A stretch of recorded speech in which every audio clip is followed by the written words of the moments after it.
ओम नमः शिवाय। अग्नि यज्ञ, देव यज्ञ और ब्रह्म यज्ञ आदि का वर्णन भगवान शिव के द्वारा सातों वारों का निर्माण तथा उनके देवाराधन से विभिन्न प्रकार के फलों की प्राप्ति का कथन। ऋषियों ने कहा, प्रभु, अग्नि यज्ञ, देव यज्ञ, ब्रह्म यज्ञ, गुरु पूजा तथा ब्रह्म तृप्त का हमारे समक्ष वर्णन कीजिए। सूत जी बोले, महर्षियों, गृहस्थ पुरुष अग्नि में सायंकाल और प्रातःकाल जो चावल आदि द्रव्य की आहुति देता है उसी को अग्नि यज्ञ कहते हैं। जो ब्रह्मचर्य आश्रम में स्थित है उन ब्रह्मचारियों के लिए समीधा का आदान ही अग्नि यज्ञ है। वे समीधा का ही अग्नि में हवन करें। ब्राह्मणों, ब्रह्मचर्य आश्रम में निवास करने वाले द्विजों का जब तक विवाह न हो जाए और वे उपासना घी की प्रतिष्ठा न कर लें तब तक उनके लिए अग्नि में समीधा की आहुति, व्रत आदि का पालन तथा विशेष यजन आदि की कर्तव्य है। यही उनके लिए अग्नि यज्ञ है। द्विजों, जिन्होंने ब्रह्मा अग्नि को विसर्जित करके अपने आत्मा में ही अग्नि का आरोप कर लिया है, ऐसे वान परिस्थितियों और सन्यासियों के लिए यही हवन या अग्नि यज्ञ है कि वे विहित समय पर हितकर, परिमित और पवित्र अन्न का भोजन कर ले। ब्राह्मणों, सायंकाल अग्नि के लिए दी हुई आहुति संपत्ति प्रदान करने वाली होती है, ऐसा जानना चाहिए। और प्रातःकाल सूर्यदेव को दी हुई आहुति आयु की वृद्धि करने वाली होती है। यह बात अच्छी तरह समझ लेनी चाहिए। दिन में अग्निदेव सूर्य में ही प्रविष्ट हो जाते हैं। प्रातःकाल सूर्य को दी हुई आहुति भी अग्नि यज्ञ के ही अंतर्गत है। इस प्रकार यह अग्नि यज्ञ का वर्णन किया गया है।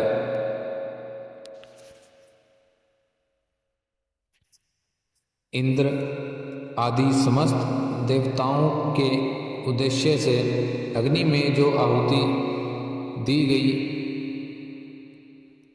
उसे देव यज्ञ समझना चाहिए। स्थालीपाक आदि यज्ञों को देव यज्ञ ही मानना चाहिए। लौकिक अग्नि में प्रतिष्ठित जो चूड़ाकरण आदि संस्कार निमित्तक हवन कर्म हैं उन्हें भी देव यज्ञ के ही अंतर्गत जानना चाहिए। अब ब्रह्म यज्ञ का वर्णन सुनो। द्विज को चाहिए कि वह देवताओं की तृप्ति के लिए निरंतर ब्रह्म यज्ञ करे। वेदों का जो नित्य अध्ययन या स्वाध्याय होता है उसी को ब्रह्म यज्ञ कहा गया है। प्रातः नित्य कर्म के अंतर सायंकाल तक ब्रह्म यज्ञ किया जा सकता है। उसके बाद रात में इसका विधान नहीं है। अग्नि के बिना देव यज्ञ कैसे संपन्न होता है, इसे तुम लोग श्रद्धा से और आदरपूर्वक सुनो। सृष्टि के आरंभ से सर्वज्ञ, दयालु और सर्वसमर्थ महादेव जी ने समस्त लोकों के उपकारों के लिए वारों की कल्पना की वे भगवान शिव संसार रूपी रोगों को दूर करने के लिए वैद्य हैं, सबके ज्ञाता तथा समस्त औषधों के भी औषध हैं। उन भगवान ने पहले आपके वार की कल्पना की और आरोग्य प्रदान करने वाला है। तत्पश्चात अपनी माया शक्ति का वार बनाया जो संपत्ति प्रदान करने वाला है। जन्म काल में दुर्गतिग्रस्त बालक की रक्षा के लिए उन्होंने कुमार के वार की कल्पना की। तत्पश्चात सर्वसमर्थ महादेव जी ने आलस्य और पाप की निवृत्ति तथा समस्त लोगों का हित करने की इच्छा से लोक रक्षक भगवान विष्णु का वार बनाया।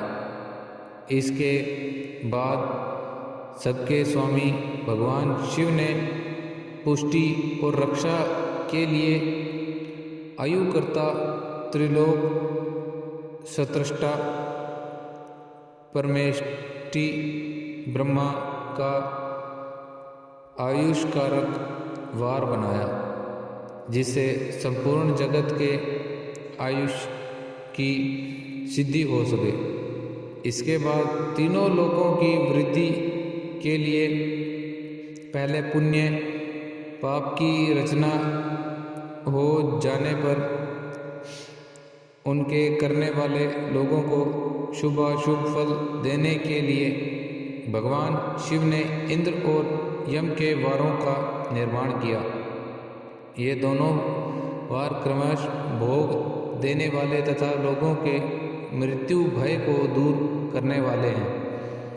इसके बाद सूर्य आदि 7 ग्रहों को जो अपने ही स्वरूपभूत तथा प्राणियों के लिए सुख दुख के सूचक हैं, भगवान शिव ने उपयुक्त 7 वारों का स्वामी निश्चित किया।